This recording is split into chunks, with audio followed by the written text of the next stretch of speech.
Saludos, soy Alfonso Salvador y esto es Curiosistoria. Buenas tardes.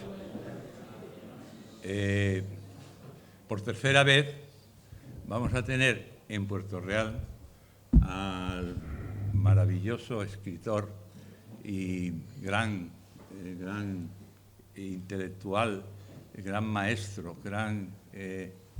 ¿no se oye? Sí. Bueno, vamos a ver.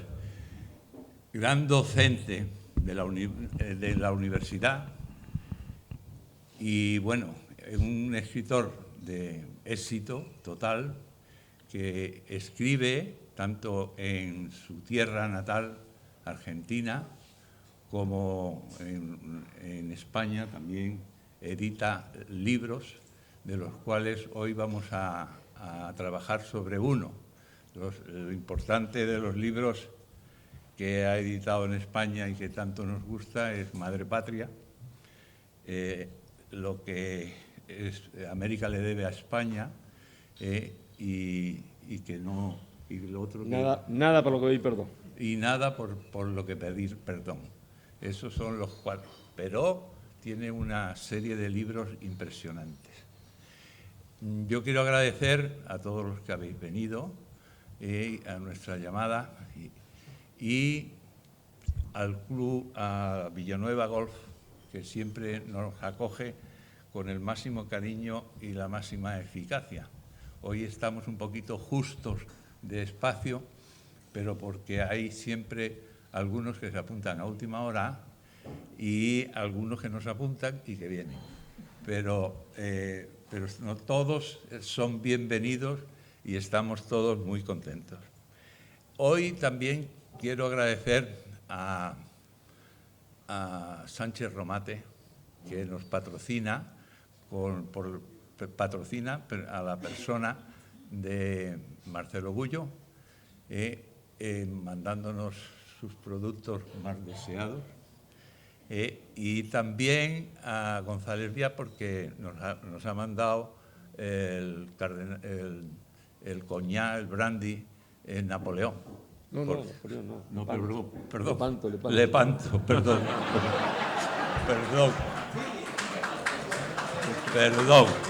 Lepanto. Como la conferencia va de Lepanto, pues González Vía ha tenido la gentileza de mandarnos también una botellita para que se la lleve a Argentina, nada de beberla aquí. Bien. ¿Por qué Marcelo es tan amigo nuestro? Digamos, ¿qué es lo que ha pasado? Bueno, la primera vez que yo conocí a Marcelo, venía de una conferencia que no había salido muy bien en Cádiz, ¿no? Me parece que era. Cádiz. En Cádiz. Y entonces, lo primero que me pidió es ir a una bodega. Entonces, le preparamos rápidamente una visita a Osborne, aprovechando que un sobrino mío es consejero de Osborne. Y bueno, la visita fue maravillosa, pero no sé en qué momento surgió que a él lo que le gusta de verdad es el cardenal Mendoza. Entonces, verdaderamente Osborne no produce el cardenal Mendoza y tuvimos que hacer un ajuste de cuentas para que los premios que se fue llevando se saliesen botellas de cardenal Mendoza, que cada día han ido subiendo de calidad. Esto. Y hoy creo yo que estamos en la calidad máxima, lo que nos ha mandado la bodega. Posteriormente, en la segunda visita que vino aquí, del tren nos fuimos directamente a Sánchez Romate. Y allí pudimos observar, pudo conocer cómo se producía el Sánchez Romate en la bodega. Estábamos solos, toda la bodega para nosotros. Y bueno, ya poco a poco, pues en vez de darle un marquito celebrando, siempre hemos cogido la costumbre de felicitar su actuación por una botella del mejor producto de Sánchez Romate, Cardenal Mendoza. Bien, Marcelo, bueno, casi todos los que estáis aquí lo conocéis, sabéis quién es licenciado en Ciencias Políticas por la Facultad de Ciencias Políticas y Relaciones Internacionales de la Universidad de Rosario, que es su lugar de residencia. Es de ascendencia italiana, Así es. italiano, no tiene pasaporte italiano y pasaporte argentino. Tiene hecho el diploma de Estudios Internacionales de la Escuela Diplomática del Ministerio de Asuntos Exteriores de España, también ha estudiado en España, diplomado en Estudios Superiores, grado de máster en Relaciones Internacionales, especialización de Historia y Política Internacional por el Instituto Universitario de Altos Estudios Internacionales de la Universidad de Ginebra, en Suiza, donde también ha estudiado, y el doctorado en Ciencias Políticas, mención distinguido por la Universidad del Salvador de Buenos Aires. Estas son las titulaciones que a mí me han llegado, que me imagino que tienes más. Tengo más. Tiene más. Pero esto es lo que yo he podido. Él se ha dedicado a la docencia a nivel universitario, está, por supuesto, en su tierra, en la Universidad de Rosario, ha estado también en universidades de Hispanoamérica, en Perú, en Colombia, Río de Janeiro. Río de Janeiro, y unas pocas por ahí también, no sé, alguna. Y también ha sido profesor titular de la Universidad Nacional Argentina Lanús, el Seminario Pensamiento Nacional de Latinoamérica en el año 2012 y fue miembro de la Cátedra de Historia Política Argentina los años del 2011 al 2018. En la Escuela Superior de Guerra es profesor titular de Historia de la Construcción del Poder de las Naciones. En la Universidad de El Salvador ha sido profesor titular de Historia de la Construcción del Poder de las Naciones, que su especialidad siempre ha sido las relaciones internacionales y también el tema del poder de las...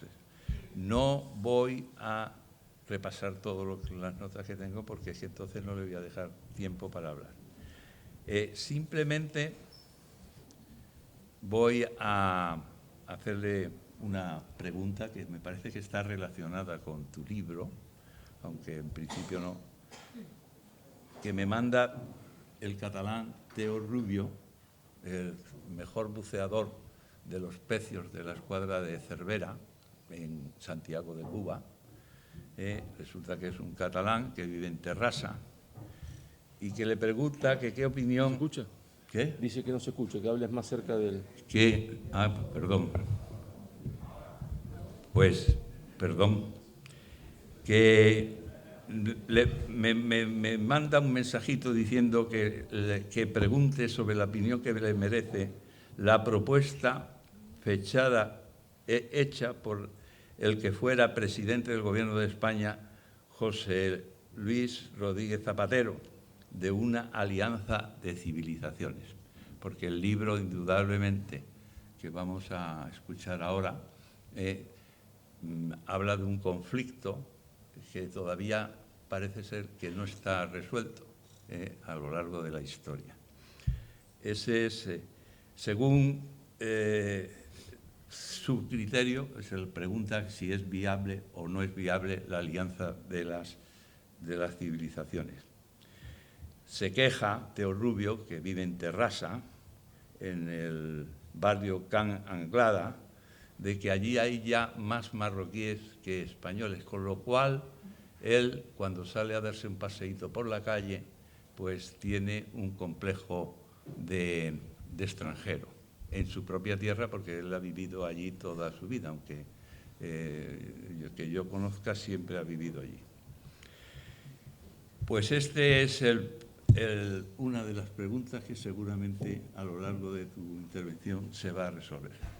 Y no digo más nada, pero tengo aquí apuntado un montón de cosas. Es que el currículum, el CV que tiene es impresionante, pero lo vamos a dejar para dar una conferencia sobre el CV.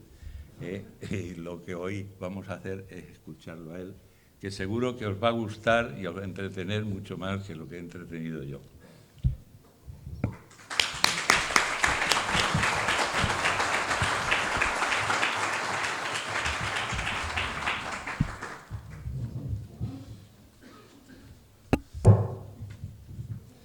A ver, ¿se escucha ahí o me tengo que acercar mucho? A ver, ¿ahora se escucha o no? No. A ver, los que están atrás tienen que decir. ¿Así se escucha o no? ¿Seguro? Vale. Si no... Bueno, primero quiero agradecer a mi amigo Guillermo y a todos los que lo acompañan, que han permitido que yo vuelva nuevamente acá a charlar con ustedes, a las autoridades militares presentes y a todos ustedes, que yo no sé por qué se les ha ocurrido venir hoy acá, teniendo tantas cosas interesantes para hacer, pero bueno, ya que han venido, yo se los agradezco mucho. Guillermo ha hecho un resumen de mi currículum, pero es la primera vez que dejan en claro, y es verdad, que soy un adicto al brandy. No he mentido. Y sobre todo al cardenal Mendoza, ¿cierto? Pero claro, lo peor que se lo dije delante que alguien no lo producía, ¿no? Me dijo, no, a mí le dije, me gusta más el otro. El hombre es medio que... Era una observación nada más que yo hice involuntariamente. Esa adicción al brandy español, para mí mejor que el coñac, me viene de un maestro mío, curiosamente brasileño, carioca, nacido en la ciudad de Río de Janeiro, Carioca, Hélio Jaguaribe. Y entonces, Hélio Jaguaribe, ya fallecido hace muchísimos años, con una gran lucidez hasta los 85 años y un hígado formidable hasta los 85 años, que yo le envidiaría. Yo sabía que cuando él llegaba a mi casa y venía, él es prologuista de mis libros, venía, yo le ofrecía siempre, tenía preparado un cardenal Mendoza, ¿no? Que se lo tomaba en una noche, ¿no? Claro. Y ahí comprendí que la sabiduría estaba ligada al brandy. Bueno, yo tengo los defectos de la profesión, yo soy docente, ¿está? Entonces uno tiene defectos que arrastra con la profesión, como lo que tienen, que son militares, que quieren llegar puntuales a todos lados, como Guillermo, que se ponía nervioso porque no llegábamos. Levante la mano, pero sinceramente, yo no me enojo ni a favor ni en contra, los que han leído Madre Patria. Bueno, bastantes. Los que han escuchado hablar a mi persona de la leyenda negra en YouTube. Wow, un montón, todos. Pero son más los que escuchan que los que leen. Y ahí no gano nada, ¿eh? Bueno, ustedes saben, yo publiqué 3 libros sobre la leyenda negra, Madre Patria, desmontando la leyenda negra, de Bartolomé de las Casas al separatismo catalán, Nada por lo que pedir perdón y Lo que América le debe a España. Esa es una trilogía hispanista. Y ahora yo presento este nuevo libro que se llama Lepanto. Lepanto. Claro, alguien podrá pensar que me he corrido de el desmontar la leyenda negra. Corrido, no sé si se usa esa palabra en España, se usa. Me he salido de desmontar la leyenda negra. Y en realidad no. ¿Por qué? La leyenda negra no es solo la falsa historia de la conquista española de América, sino que es un hábito de despreciar la historia de España, ¿está? De considerar que España hizo todo mal siempre, todo mal la reconquista, todo mal la conquista de América, para los que yo denomino negro legendario, es decir, los que tienen este hábito, España hizo todo mal siempre. Y cuando hizo algo bien, gana una batalla, por ejemplo, bueno, esa batalla no tiene importancia. Pero hombre, ¿cómo? Hizo todo mal, y si hace algo bien, eso que hizo bien no tiene importancia, no sirvió para nada, ¿está? Es un problema que yo denomino técnicamente se denomina en ciencia política endofobia. En ciencia política hay un concepto que se llama endofobia, que es en realidad el odio, el desprecio, el menosprecio a la cultura en la cual se vive, a las tradiciones de la nación en la cual se vive, e incluso la lengua, a sus valores.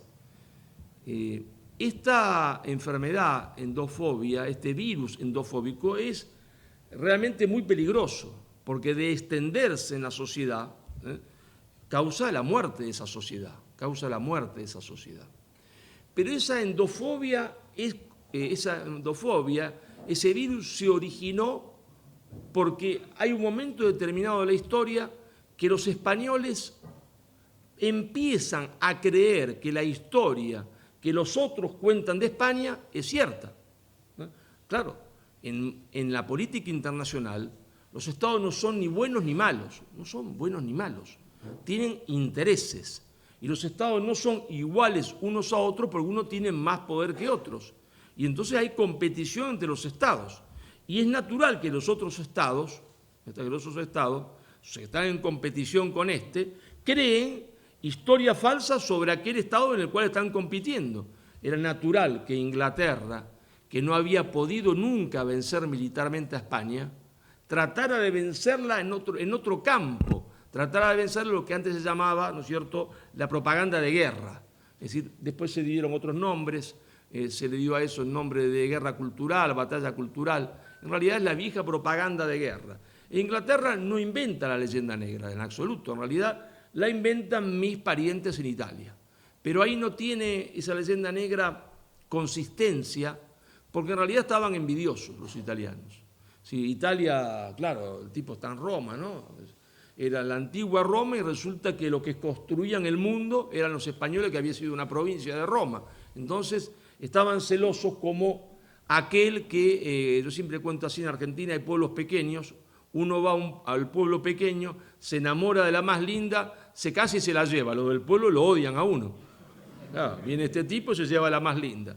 Y bueno, entonces en Italia era así, no había contenido, era insustancial la crítica. Cuando pasa a Alemania en medio de la crisis que provoca la Reforma Protestante, ya tiene un contenido mucho más serio. Pero donde va a tomar cuerpo es primero en Holanda, donde se van a hacer 40 ediciones del libro de Bartolomé de las Casas, que podremos decir es la obra maestra del terror negro legendario, una absoluta mentira de la primera página a la última. Pero en Inglaterra se convierte en política de Estado. Inglaterra va a exportar a las élites hispanoamericanas la leyenda negra, para derrotar a España en el plano cultural, en el plano de la propaganda, porque no ha podido jamás derrotarlo militarmente. Lo ha intentado en Cartagena de Indias, lo va a seguir intentando hasta el final, en las calles de Buenos Aires en 1806 y 1807. 1807 mandan 10.000 hombres, no es poca cosa. Y España toma dos posturas. Primero, no entiende muy bien primero qué es la propaganda, y después se equivoca en contrarrestarla porque ellos hacen propaganda con panfletos, libros pequeños panfletarios, y España le responde con 10 tomos. Los 10 tomos, claro, no los lee nadie, y el panfleto lo lee todo el mundo. O sea, se equivoca en la metodología de esta en esta nueva guerra, en los instrumentos de esta nueva guerra.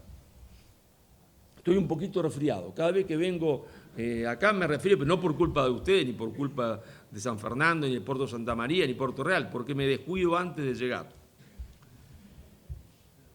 Y lo mismo pasa con la batalla de Lepanto. Es decir, está dentro de ese manto, esa neblina negro legendaria, ¿está? negro legendaria. Es decir, todo el mundo sabe que se ganó, pero es una victoria inútil. Bueno, entonces había que también desmontar esa mala interpretación, esa interpretación malintencionada sobre Lepanto. Yo no les voy a contar todo el libro, ¿no? Siempre cuento la misma anécdota. Otro día se me cajó un amigo y dice, pero siempre contás lo mismo, tengo que contarlo, es como los chistes, ¿no? Siempre cuento que cuando estaba presentando mis libros, hice la gira que es clásica que hago Córdoba, Sevilla, Puerto Real o Málaga, es decir, la línea del tren, claro, ¿no? Lo más práctico. Entonces había una señora en primera fila que me seguía siempre, siempre. No me faltaba nunca, una señora mayor, una abuela, tendría 80 y pico de años, pero nunca se acercaba a que yo le firme un libro, nunca. Yo un día me animé, le dije, señora, digo, ¿por qué usted nunca, por qué me sigue primero a todas las conferencias si nunca tiene un libro mío? Hombre, me dice, porque yo soy una auténtica española. Yo hago con usted como los toreros, plaza que va, plaza que yo lo sigo. Bueno, le digo, le agradezco mucho, pero ¿por qué no compra los libros? Y me mira con una cara como diciendo, qué hombre tan ingenuo, qué hombre tan ingenuo. Me dice, profesor, me dice, que usted cuenta también los libros, que ¿para qué los voy a leer? Y yo dije, soy el peor vendedor de libros del mundo. A pesar de eso, insisto en contar mis libros para motivarlos. Y entonces uno no puede entender Lepanto, sino dentro de un proceso histórico, Y ese proceso histórico no es otro objetivamente que el comienzo de la invasión islámica protagonizada por los árabes de la cristiandad oriental,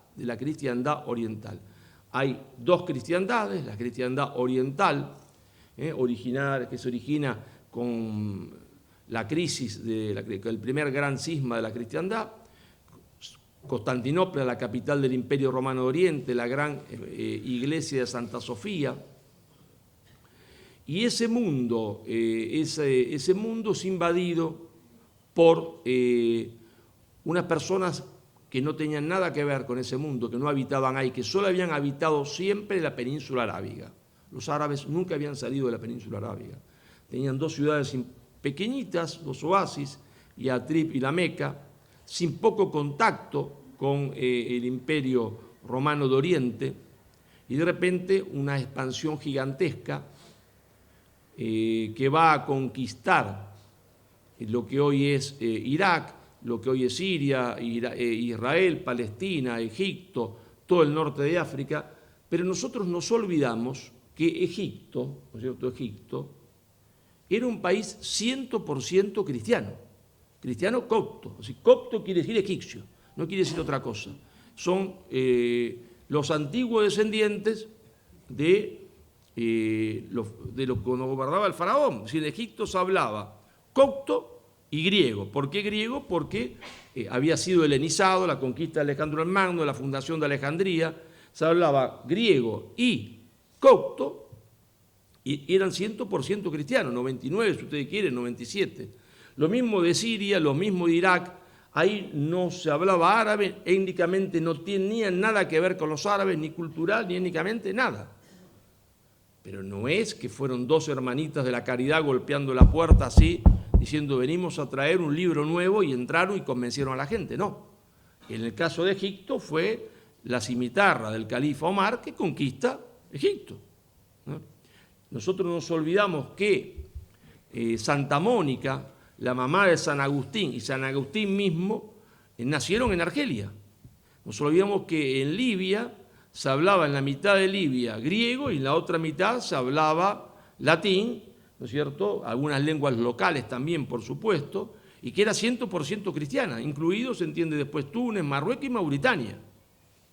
Y esta primera gran ola de expansión barre completamente el cristianismo de estas zonas y es detenido en España, en la batalla de Covadonga, y ahí surgen cientos de discusiones absurdas que aburren a los alumnos, aburren a la gente, sobre si fueron 1000 contra 10.000, 100 contra 1000.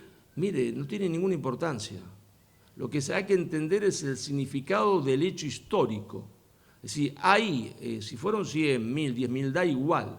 Si fue una escaramuza o una gran batalla, da exactamente igual. Ahí lo que hay que entender es que hay un grupo de hombres que dice, no pasarán.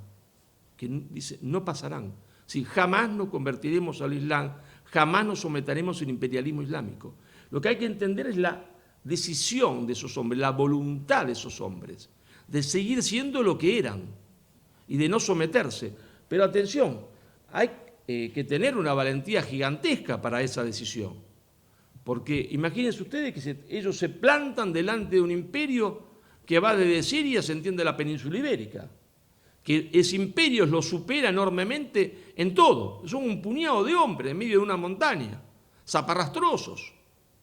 Imagínense ustedes, siempre lo digo así para que se entienda, como si mañana China invade, se entiende, a España, y España está sola, ¿está? China tiene 1.500 millones de habitantes. Imagínense el ejército chino desembarcando, se entiende, en Algeciras o en Cádiz, ¿está? Y un grupo pequeño, se entiende, de hombres en Asturias, en Covadonga, que le dicen a los chinos, de acá no pasan. Hasta parece ridículo, ¿no? ¿Cómo a usted se le ocurre, se entiende, que puede detener, se entiende, a un país que tiene 1.500 millones de habitantes? Y esos tipos dijeron, al de acá no pasan. Pero ¿qué hay ahí? Hay lo que yo denomino una voluntad fundada en una fe fundante. En el origen del poder de las naciones, en el origen del poder de las civilizaciones, siempre hay una fe fundante. Cualquiera sea esta, ¿está?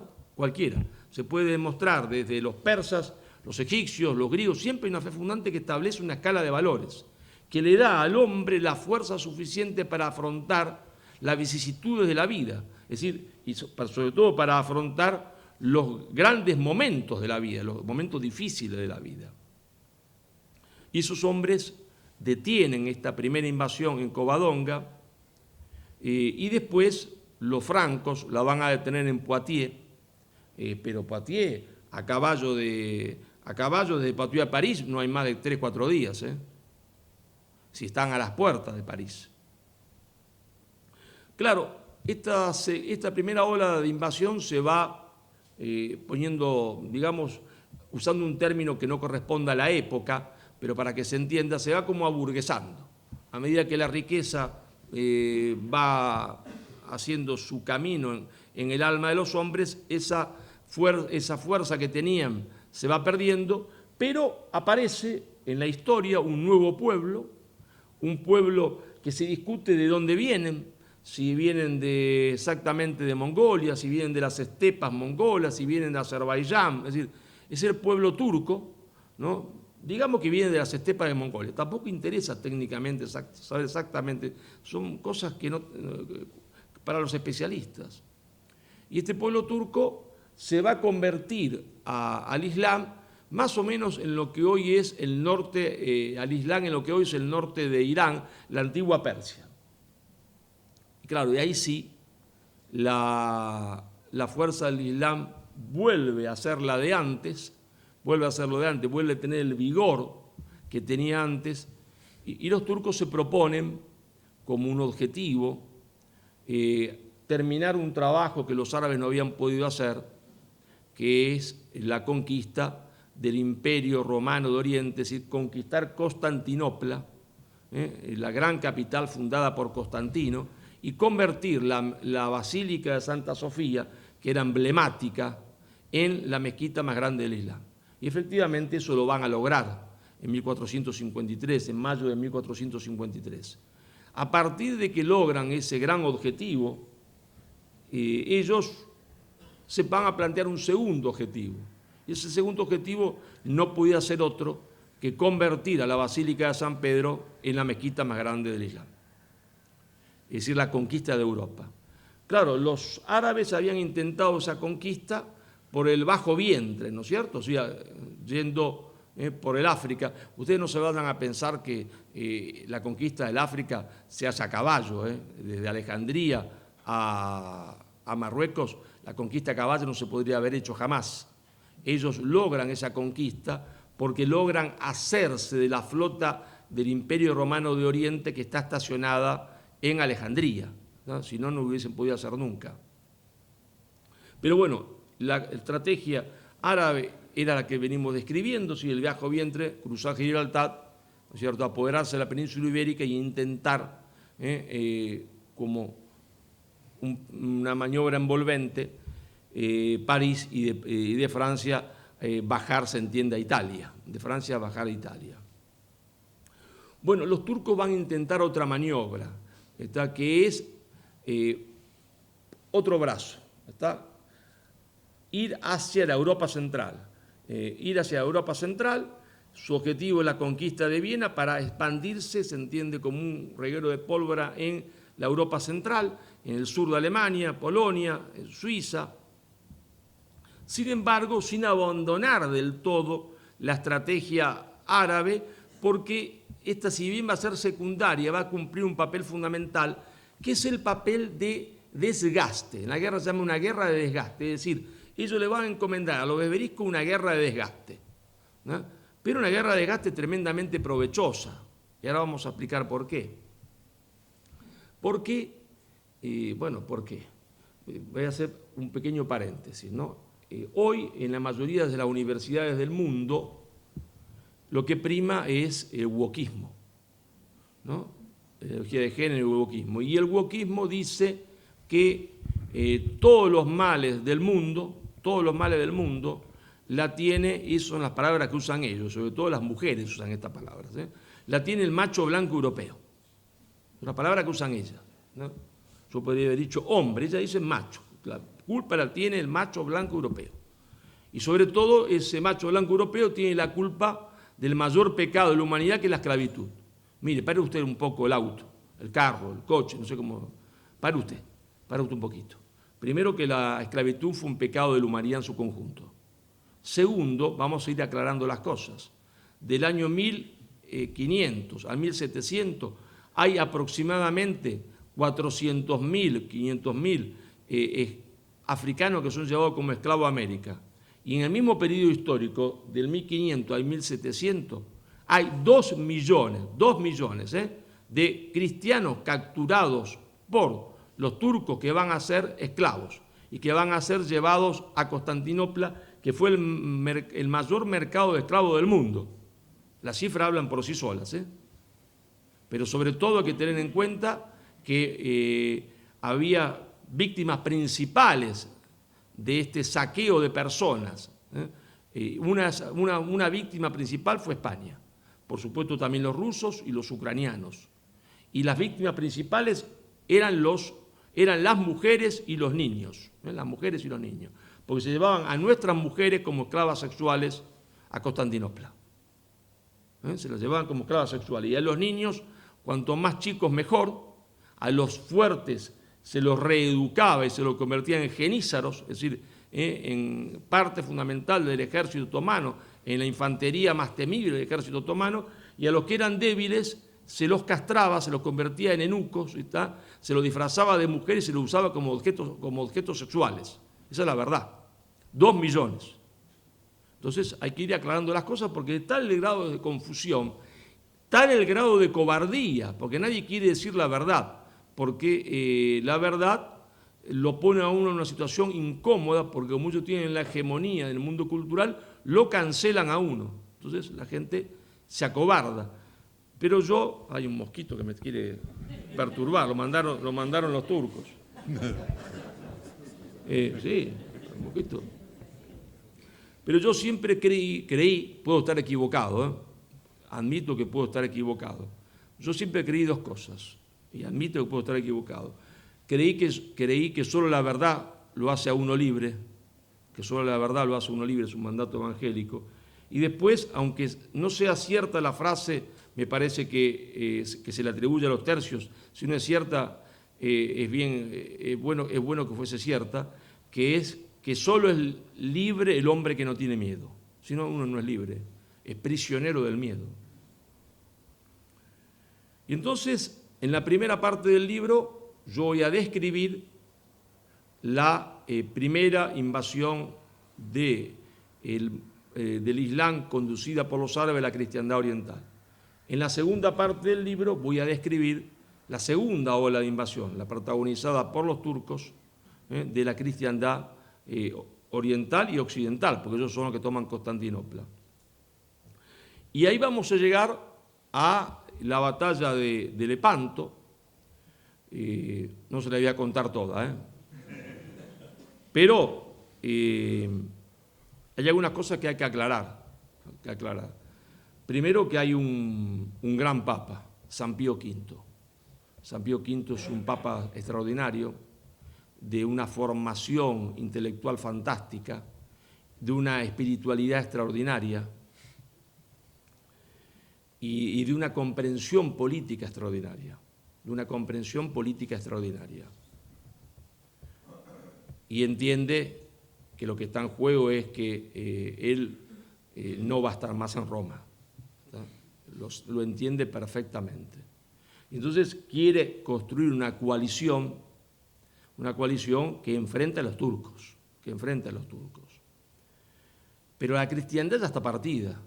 La cristiandad ya se ha partido entre el mundo protestante y el mundo católico. Y hay que formar esa liga con los que son católicos, los protestantes no van a intervenir, ¿no?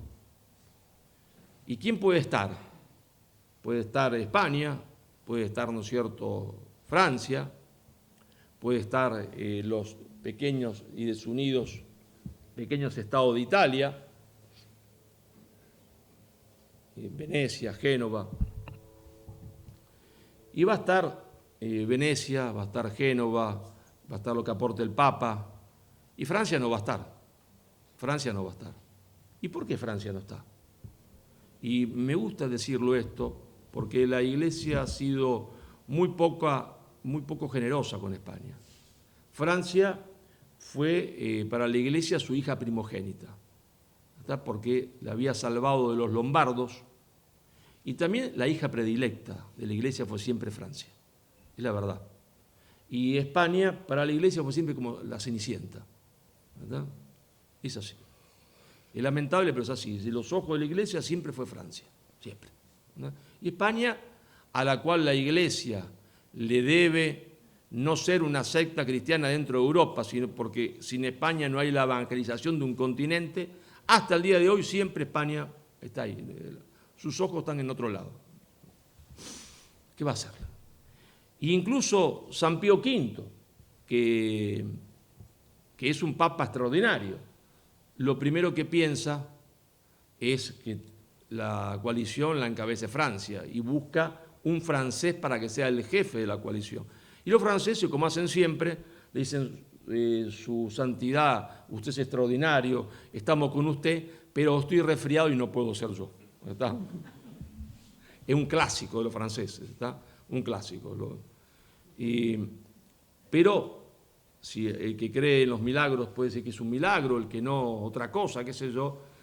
San Pío V está dando misa y tiene que leer el Evangelio, como hacen todos los curas, ¿no? Porque el Papa también es un cura, claro, ¿no? Y le toca leer a él y lee: hay un hombre llamado Juan. Y se queda en silencio. Hay muy pocos que lo están escuchando en la capilla donde él está dando misa. Vuelve a leer lo mismo, pero como masticando las palabras, lo cual ya es rarísimo, porque no hay un sacerdote, ni tampoco el Papa, que lea 2 veces el mismo texto, ¿no?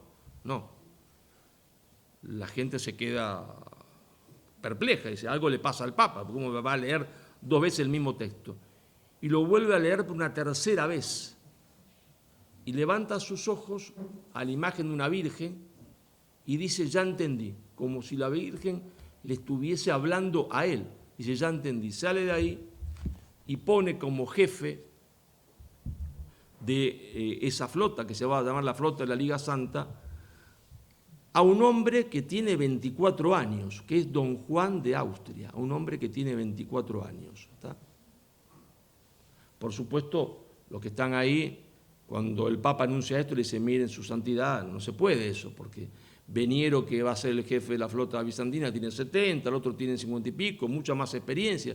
Este muchacho peleó, es cierto, peleó contra la rebelión de los moriscos en Alpujarra, pero no tiene ninguna experiencia naval. Y él le dice, no, la decisión ya está tomada, es don Juan. Y don Juan es como Alejandro el Magno, que tenía su edad también parecida, 24 años, cuando empieza su aventura. Son esos hombres que tienen el óleo sagrado de Samuel, así que tienen ese óleo sagrado de Samuel que Dios se lo da a algunos, que le da cualidades políticas de conducción militar y de conducción política que no le da a todos los hombres. Es así, porque no todo el mundo le da a Dios los mismos talentos, uno le da 10, otro 3, otro 4. ¿No? Y a don Juan tenía con dotes naturales de conductor político, de conductor militar, sí, son superdotados.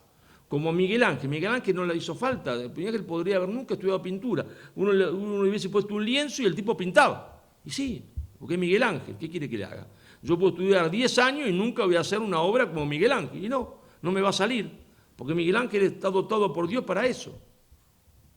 Pero lo que yo quiero llamarle la atención es que don Juan no ha nacido en España. Don Juan ha nacido en Alemania y su madre es alemana. Él es producto de una debilidad de su padre, el César, Carlos, ¿no es cierto? Carlos I, Carlos V, como ustedes quieran, con una señorita que tenía 18 años, la edad de su hijo Felipe. Sin embargo, don Juan es un auténtico español. Un auténtico español. ¿Porque habla español? Sí, claro. ¿Porque es católico? Sí, claro. Pero eso no es lo que daba la característica a un hombre de ser español. Lo que daba la característica a los españoles de ese momento era que eran hombres que vivían para practicar el bien. ¿Qué bien? El bien común. Y cuando no se podía practicar el bien, sabían morir con dignidad. Sabían morir con dignidad. Y eso es don Juan. Es la expresión, se entiende, de lo más profundo de España, el saber vivir practicando el bien o el saber morir con dignidad cuando no hay ninguna otra alternativa. No se puede morir como un cobarde. Y ahí combate don Juan, que es el hombre que va a hacer el milagro de convertir una flota, que ustedes no se imaginen que la flota y las galeras, ahí van hombres, ahí van algunos hombres sí que son profesionales, como don Álvaro de Bazán, por supuesto, hombres de honor, pero van otros muchachos que tienen 3 muertos en sus espaldas y que mataron a 3 personas por haber perdido los dados. No son muchachos. Y sin embargo, él convierte a esa flota en una flota donde va a primar la fe, un espíritu religioso extraordinario. Y eso lo hace él. Sí, él tiene sus sacerdotes que le ha mandado el Papa, franciscanos, dominicos, jesuitas, que están en las galeras, pero es su mística lo que hace eso. Al punto tal que antes de la batalla todos los cronistas dicen que la flota se confiesa y comulga, incluidos 700 protestantes que acompañaban la flota, que no creen ni en la confesión ni en la comunión, todos. Es una genialidad de don Juan, es su arte de la conducción del ser humano, que se va a ganar la conducción y el respeto de hombres que tienen 70, 50, 60 años y él tiene 24. Otro auténtico español, claro, que está ahí, que sabe que se debe morir con dignidad cuando no hay ninguna otra alternativa, que no se puede morir como un cobarde y no se puede vivir como un cobarde, porque uno elige morir con dignidad porque la contrapartida de eso es vivir como un cobarde. Es Miguel de Cervantes Saavedra. Claro, que antes de ser escritor, antes de ser famoso, antes de dedicarse a las plumas, se dedica a las armas, es un soldado español. Pero un soldado español que sube a la galera y va a Lepanto porque se le da la gana a él. Nadie lo obliga a subir a esa galera. Y nadie lo obliga a combatir en Lepanto porque está enfermo el hombre, tiene fiebre. Lo que se llamaba en ese momento calentura. Calentura quiere decir que tiene una fiebre que ese hombre no puede combatir. Y los superiores le dicen, usted no puede combatir. Y él, la respuesta es la de un auténtico español. Es decir, no, yo voy a morir combatiendo, porque es mejor morir combatiendo que morir de fiebre en esta cama. ¿Qué me importa? ¿Verdad? Esos son los hombres que van a ir a Lepanto. Y eso nos lleva al concepto de totalidad y singularidad, que después me voy a explayar. si es que tenemos tiempo. Háganme acordar. Sí, porque es como una clase, ustedes tienen que hacerme acordar, dice, profesor, se olvidó de esto, ¿no? Entonces, bueno, los voy llevando a ustedes en el libro, primera invasión, segunda invasión, batalla de Lepanto, y ese día no era un día para España. Digo España porque claro que había venecianos, claro que había genoveses, napolitanos, pero sin España no había Lepanto. Ese día no era un día para España. Ese día no era el día para España. Y para mañana apáguenlo porque si no... porque el viento soplaba a favor de los turcos, y porque los turcos eran más. Y porque los turcos parecían invencibles, nadie los había vencido nunca, nunca. Habían perdido pequeñas batallas, pero una gran batalla no la habían perdido nunca. Y entonces, claro, cuando ese 7 de octubre ya las flotas se ven, algunos le dicen a don Juan, mire, llamemos a consejo. ¿Qué quiere decir llamar a consejo? Se reúne don Juan con los principales para ver si toma la decisión, si se combate o no. Y don Juan, que es un auténtico español, estoy seguro en que nada puede probarse lo que digo, se debe haber acordado de las navas de Tolosa.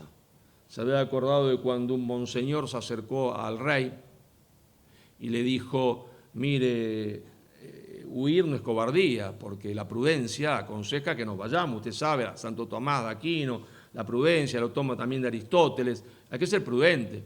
Y entonces el rey lo miró y le dijo, mire, monseñor, hoy acá morimos todos, usted y yo. Acá no se va nadie, porque se jugaba en ese momento el destino de España. Y don Juan dice lo mismo, no es hora de consejos, es hora de combatir. Y el viento que soplaba en contra comenzó a soplar a favor. Por eso nunca hay que desesperarse históricamente. A veces los vientos soplan en contra y de repente hay un milagro que hace que comiencen a soplar a favor. Claro que a Dios rogando y con el mazo dando, ¿no? Porque es don Juan el que va a decidir la estrategia del enfrentamiento frontal contra los turcos, y un poco su sueño seguramente habrá sido enfrentar él mismo, se entiende, a Ali Pasha, que era el jefe de la flota otomana que estaba en la galera La Sultana. Él estaba en la galera La Real. Y debe haber pensado en esos antiguos duelos medievales, un duelo entre él y Ali Pasha, aunque él tenía órdenes precisas de no combatir. Él combatió, quería combatir. Él quería, porque era un valiente, un héroe. Bueno, no pueden combatir porque a Ali Pasha fue terrible el enfrentamiento entre las dos galeras, ¿no? entre la Real y la Sultana, cuando chocan, fue una cosa, una carnicería. Un momento en que parece que ganan los turcos, un momento en que parece que ganan los cristianos, después los turcos reciben refuerzo. Eso fue una cosa atroz.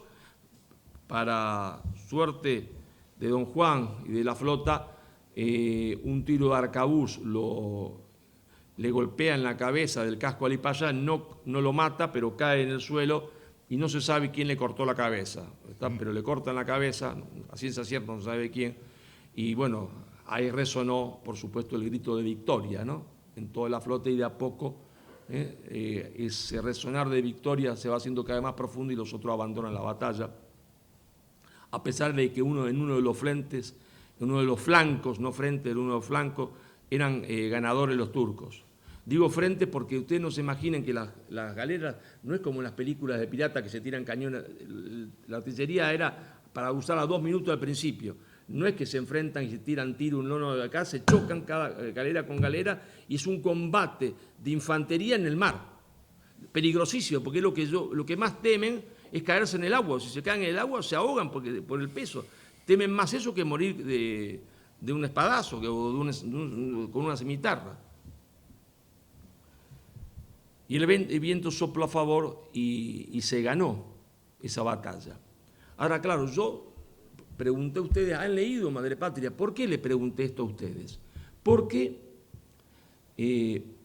yo soy un cientista político y un hombre formado en la Escuela Superior de Guerra en Argentina. Sí, a mí la historia, a nosotros la historia nos interesa en tanto y en cuanto nos sirve para explicar el presente y hacer prospectiva sobre el futuro. Se llama prospectiva, no adivinar. Nadie puede adivinar el futuro. Eso es imposible. Nadie puede decir lo que va a pasar dentro de 10 años, 15 o 20. Pero sí hay una ciencia que se llama la ciencia de la prospectiva. Uno, a partir de las variables que tiene, analizándolas, las variables sociológicas, históricas, culturales, puede proyectarlas. Si las variables se mantienen igual, el resultado va a ser este, uno cree. ¿Está? Es decir, aquello que Cervantes decía, olfatear la historia. Se puede olfatear. ¿Está? O sea, si uno olfatea la historia, conoce la historia, olfatea el futuro. ¿Está? Olfatea el futuro. Más o menos puede decir el futuro va por acá. El futuro va por acá. Claro que si uno sabe que el futuro va por acá, el pasado puede cambiar el futuro. Fíjese usted que el pasado puede cambiar el futuro. Si conozco el pasado, conozco las variables y cómo las variables se proyectan, yo puedo tomar medidas para que las variables cambien. Es decir, yo tengo un auto que está en una autopista, está de Madrid, se entiende, qué sé yo, a Córdoba, ¿está? Y ese auto va a 180 km por hora. Y yo en la variable que ha proyectado, sé que dentro, o intuyo que dentro de tanta cantidad de kilómetros va a haber, o ya hubo un accidente, o va a haber un accidente, sé que si no disminuyo la velocidad, ese auto choque y se matan todos. ¿Verdad? Y entonces, yo siempre voy al pasado para volver al presente cargado de hipótesis con las cuales indagar el futuro, que es lo que nos interesa siempre, porque la historia si no, no tendría sentido.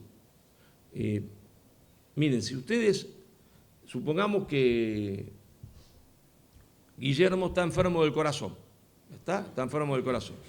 Guillermo no sabe nada de historia, que sí sabe él, pero supongamos que no sabe nada. No sabe nada de la historia ni de su papá ni de su abuelo. ¿Está? Entonces va al mismo médico que fue su abuelo y su papá. Y ese médico le había dado al abuelo una pastilla y lo mató. ¿Está? Le había dado a su padre una pastilla y la pastilla lo mató. Guillermo va al mismo médico y el médico le da la pastilla que también lo va a matar a él. Si no sabe nada de historia, ¿qué hace Guillermo? Toma la pastilla y se muere como se murió su padre y su abuelo, porque el origen de la mala política siempre es el desconocimiento de la historia. Siempre es el desconocimiento de la historia. Ahora, si él sabe que esa pastilla lo mató a su abuelo y a su padre, le dice, un momentito, a mí no me va a dar 3 veces lo mismo. No, pare usted, ya engañó 2 veces, no puede engañar más. Por eso la historia es tan importante como las matemáticas, o más, porque depende del conocimiento de la historia el destino de los pueblos. Del conocimiento de la historia depende el destino de los pueblos. Pues los pueblos vuelven a ser engañados una y otra vez y reiteradamente.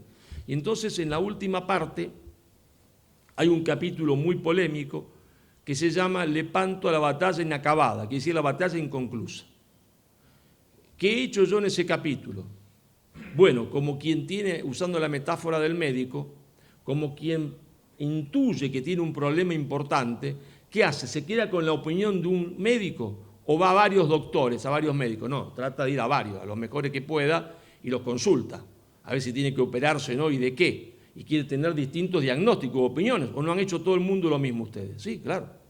Yo no me voy a quedar con la opinión de uno solo. Yo quiero saber a ver qué dice Mengano, Perengano, el mejor que esté en Galicia, lo voy a ver. A ver qué me dice, qué es lo que tengo. Bueno, entonces yo dije, hay un problema, ese problema es hoy la inmigración islámica en Europa, y para la dirigencia musulmana, no para la gente común, no para el hombre que está trabajando de carpintero, de herrero, no, eso es en todo caso es una masa de maniobra, se dice en el ejército. Sino para la dirigencia, Lepanto es una batalla inconclusa. Entonces dije, bueno, ¿qué opinan de esto los principales pensadores de Europa, que tienen mucha más autoridad que yo? Y entonces dije, bueno, hay que ver la opinión de grandes pensadores, y entre ellos a un pensador intachable, fue, porque ya murió en realidad, Giovanni Sartori, italiano. Giovanni Sartori es un pensador que trabajó el tema de la democracia en Italia y en el mundo como ninguno, doctorados honoris causas en la mayoría de las universidades norteamericanas, un pensador liberal antifascista, al quien nadie podrá acusarlo jamás de nacional católico, fascista, falangista. Sartori es el intelectual antifascista por esencia, ¿no? Y entonces, ¿qué dice Sartori? Bueno, Sartori dice: estamos en manos de políticos ignorantes, que no conocen la historia ni tienen cultura. Eso lo dice Sartori, yo no me estoy refiriendo a España, ¿eh?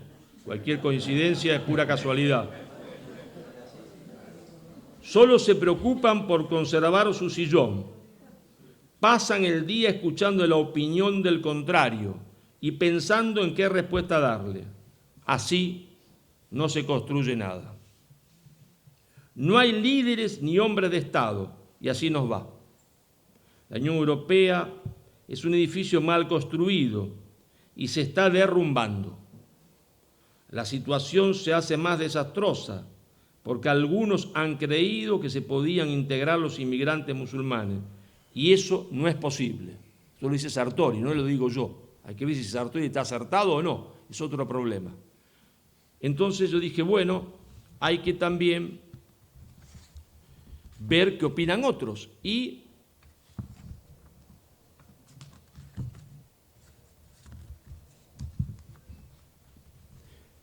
en este caso a Sartori, yo tomo una cita de un libro de Sartori. En el caso que voy a contar, fui a entrevistarlo personalmente. Entrevisté a dos grandes intelectuales franceses. Sartori es el pensador emblemático del liberalismo en Italia. Gilles Lipovetsky es el pensador emblemático del progresismo en Francia, el más importante intelectual. Un hombre que fue el que parió el concepto de posmodernidad, libro famoso como El imperio de lo efímero, y a él lo entrevisté. Y le digo, mire, ¿usted qué dice? Sartori dice esto, ¿y usted qué dice? Y él dice, no, Sartori está equivocado, eso es un pensamiento apocalíptico. Muy bien, bueno, ustedes van a encontrar una cita mucho más grande, yo estoy resumiéndola, porque si no voy a leer todo el libro y no salimos nunca más de acá. Después fui a verlo a Jacques Attali. Jacques Attali es otro gran hombre del pensamiento progresista en Francia. 2 veces lo vi. 2 veces lo vi, le cuento una anécdota, porque yo llego a la oficina de Jacques Attali, como todos los progresistas, él tiene una oficina en un lugar, en un barrio, digamos, humilde, carenciado de París, ¿está? Y entonces llego a las 4 de la tarde, y le digo a la secretaria que tengo una entrevista con Jacques Attali, veo que discute él con la secretaria, ¿no? Digo, ¿qué estará pasando? Sale Jacques Attali. Nosotros en Argentina a las personas chiquitas de estatura le decimos petizos, porque viene de petit en francés, ¿no? Petizo. Sale el petizo y me dice, arrogante como todos los franceses, dice, usted ha llegado tarde. ¿Está? Tenía la entrevista a las 2 de la tarde. Yo le dije, no, yo tengo la entrevista a las 4 de la tarde, no, que usted la tenía a las 2. Entonces saco el papel oficial de Francia, que los que me habían hecho toda la gira, y digo, acá está, 4 de la tarde. Ahí se quedó, el petizo se quedó, ¿no? Entonces me dice, bueno, lo veo la semana que viene. Pero digo, escúcheme, le digo, yo vengo de Argentina. Digo, no, ¿cómo la semana que viene? ¿Qué quiere que haga? Yo tengo que volver. Nomás la semana que viene. Bueno, ¿cuándo se vuelve? Y el sábado, era viernes eso, ¿no? ¿A qué hora? A las 12. Bueno, entonces venga a mi casa a las 7 de la mañana, ¿no? 7 de la mañana. Yo me acuesto siempre mínimo a las 2 de la mañana. Para mí a las 7 de la mañana, como ustedes le dicen, a las 4, ¿no? Ya, yo tenía que hacer la entrevista a Attali, no había otra cosa. Entonces, claro, ya no era un barrio carenciado, ¿eh? Ya era, o sea, fuera de París, un petit château francés, no sé, ya era otra cosa. Lo de la oficina era para la gilada, era para una cuestión de marketing. Ahora la casa de él era otra cosa, ¿no? Entonces, 7 de la mañana yo dije, este petizo a mí no me agarra más, yo 7 menos 5 le toco el timbre. Toco el timbre, 7 menos 5, sale el petizo y me dice furioso, usted cuando no llega tarde, llega temprano. Ah, dije, Ahora lo boxeo. Ahora lo agarro, acá me iba a abusar porque es chiquito. Entonces, a este sí pues lo boxeo fácil, digo, ¿no? Digo, no, calmate, vos sos un intelectual, un periodista, un profesor, no podés andar haciendo este papelón, le vas a pegar a Talí, vas a salir por todos lados. Sí, calmate, me repetía yo, ¿no? Pero ganas no me faltaban de boxearlo. Hago la entrevista, tenía una pared, era coleccionista de relojes de arena. ¿Y qué me responde él? No solo que lo de Sartori es apocalíptico, sino que esa inmigración que Sartori califica como una invasión es una suerte. Ahí está Sartori, Lipovetsky, ¿no es cierto?, Jacques Attali. Claro, yo tampoco me quedé, dije, hay que buscar más opiniones. Va a encontrar un montón usted en el libro. Y voy a darle la última, la otra la buscan en el libro, porque yo lo que quiero que me compren el libro, ¿no? Les advierto que el autor es el hombre más estúpido del mundo, porque es el peor negocio, no gana nada el libro. Gana el 10% del libro, lo cual le dan 2 euros al autor. Cuando el Estado le cobra los impuestos, le deja 1. Entonces, les voy a dar la opinión de alguien que habrá sido muy conocido por ustedes en los últimos meses porque era uno que podía ser papa. ¿Está? Y todo el mundo lo conoció por eso, que es el cardenal Sara, africano. ¿No es cierto? ¿Y qué dice Sara? En un libro cuyo título dice mucho el solo título. El título es Se hace tarde y anochece. Es un título estremecedor. Dice Sara, repito, no el profesor Marcelo Gullo, que no tiene autoridad para esto. Europa parece estar programada para su autodestrucción. Europa parece estar programada para su autodestrucción. Las tecnoestructuras europeas aplauden los flujos migratorios o los alientan. Piensan exclusivamente en términos económicos, necesitan trabajadores a los que pagar poco. La ideología liberal prevalece sobre cualquier otra consideración.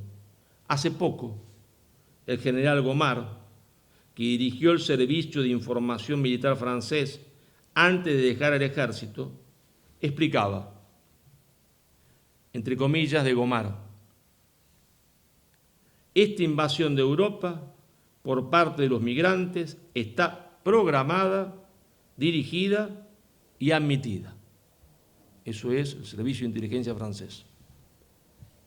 Ustedes van en el libro a encontrar muchas más opiniones, opiniones de marxistas como el filósofo joven italiano Diego Fusaro y la opinión también de los dirigentes del mundo islámico. También había que ver qué opinaban al respecto del asunto.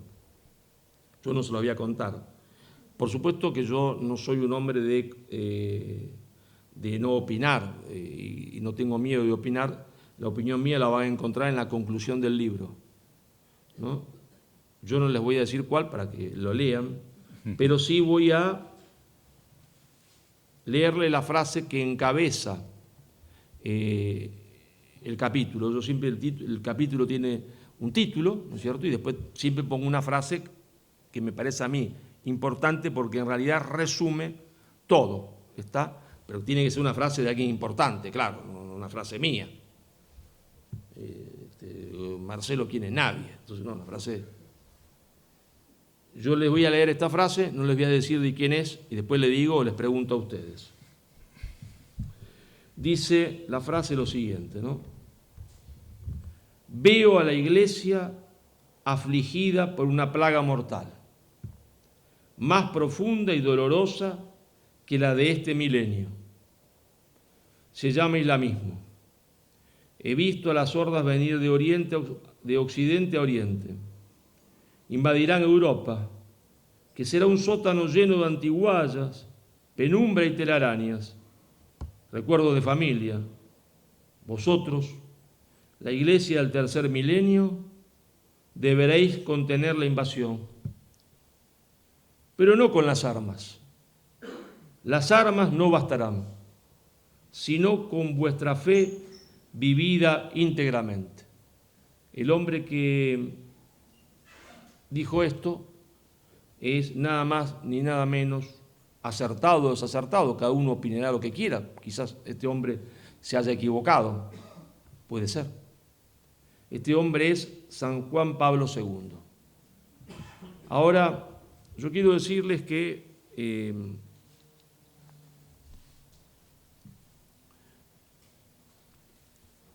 dependiendo si Juan Pablo II está acertado o no, pero lo más importante cuando uno se enfrenta a un problema, y España se enfrenta a muchos, Hispanoamérica se enfrenta a muchos, la hispanidad se enfrenta a muchos, es entender que el viento de la historia puede cambiar, pero el viento de la historia cambia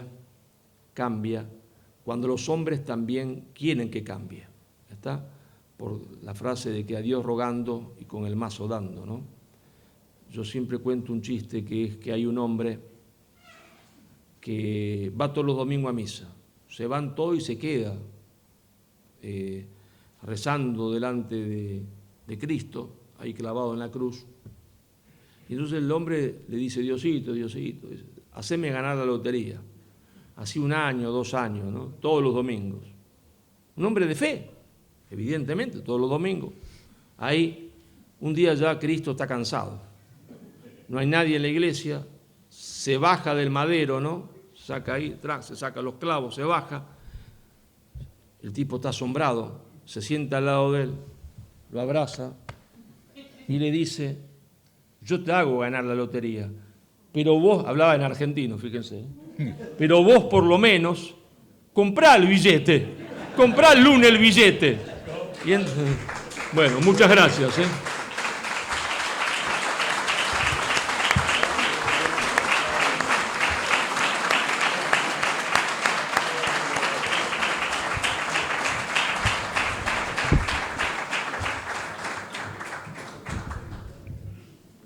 Marcelo, muchas gracias. Una vez más, muy brillante, y tenemos que agradecerte que todo lo que hablas generalmente es con mucho cariño hacia España y todo lo que supone el hispanismo. El hispanismo, la primera vez que conocimos a Marcelo, nos impactó muchísimo. Nosotros somos una asociación, en realidad, con fines, digamos, socioeconómicos. O sea, lo que queremos hacer es que la economía en la zona pues suba, ¿no? Y para eso tenemos bastante actividad. Tenemos un aula de cultura, naturalmente, y a partir de que Marcelo entró en nuestras vidas, hicimos dentro del aula de cultura un ciclo de hispanismo. O sea, nos convertimos, vamos, yo he sido hispanista toda la vida, pero no con esta fuerza que transmite Marcelo. Y nos convertimos nosotros en hispanistas y pues a partir de ahí, bueno, el año pasado me parece que hicimos cinco actos hispanistas. Este año que llevamos 2 o 3. Bueno, pues ahí para comprar libros están fuera, los que los venden, la librería se ha puesto fuera porque aquí dentro ha sido imposible porque la asistencia, de luego batimos récord, bates récord tuyo y bates récord nuestro a la vez.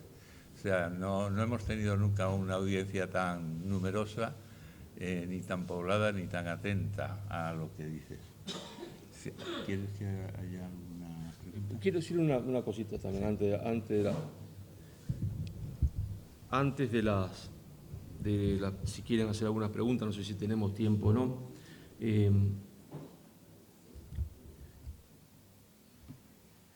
En Oviedo, una señora me preguntó, no lo hizo con mala intención, pregunta. Dijo, ¿usted por qué se preocupa tanto por España? No es una mala pregunta, ¿no? ¿Por qué escribe tanto sobre España? Y yo le dije, mire, le voy a decir 2 cosas. Le voy a decir 2 cosas. Primero, porque me duele España. Me duele. Segundo, porque mire, yo me acuerdo siempre de una reunión que hubo en Argentina entre el presidente Juan Domingo Perón en ese momento y su gabinete. En esa reunión de gabinete están los archivos, la reunión se transcribió.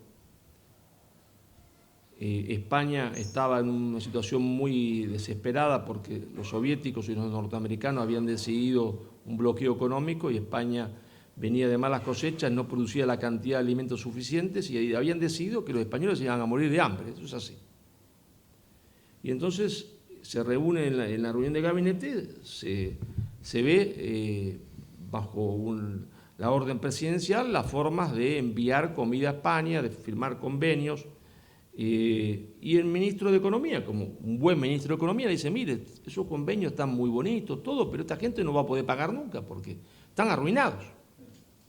Así que lo que usted dice no se puede hacer porque es absolutamente ilógico.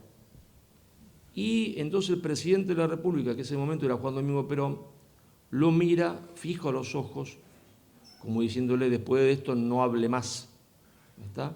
Lo miró fulminante y le dijo, mire, le dice, usted va a mandar esos alimentos a España, porque un hijo nunca abandona a su madre. Un hijo nunca abandona a su madre. Por eso...